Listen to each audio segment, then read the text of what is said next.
warbixintan waxaan idinkugu soo gubi doonaa 5 ka mid ah ciyaaraha ugu adaga ka hor xilli ciyaareed ka bilaaban doona. 1. Real Madrid iyo Barcelona 29 Luulyo dalka Mareykanka. Kooxaha sida weyn u xifaatama ee Real iyo Barca ayaa kulan lagu diyaar garoobayo xilli ciyaareedka cusub waxay ku yeelan doonaan 29 Julaayo dalka Mareykanka. naadiyadan ayaa ka mid ah kuwa ugu qaab ciyaareedka wanaagsan, waana kulanka had iyo jeer loogu magac daro El Clasico, taasoo culaadoodu mar kale ku muujin doonaan ciyaar loogu diyaar garoobayo xilli ciyaareed ka bilaaban doona. 2. Manchester United iyo Arsenal 22 Luulyo dalka Mareykanka.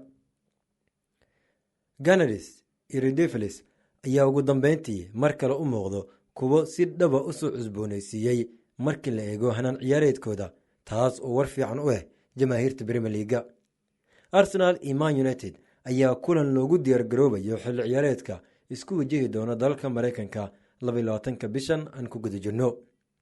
3. Manchester City iyo Bayern Munich 26 bishan dalka Japan. labada kooxood ayaa isku wajihi doono dalka Japan kulan aad u xiiso badan, ciyaar heer sare ah oo dhinacyada u gaar ah. Citizenska ayaa ku wajihi doonta Bayern Munich garoonka Japan National. Real Madrid iyo Manchester United 26 Luulyo dhanka iyo dalka Mareykanka.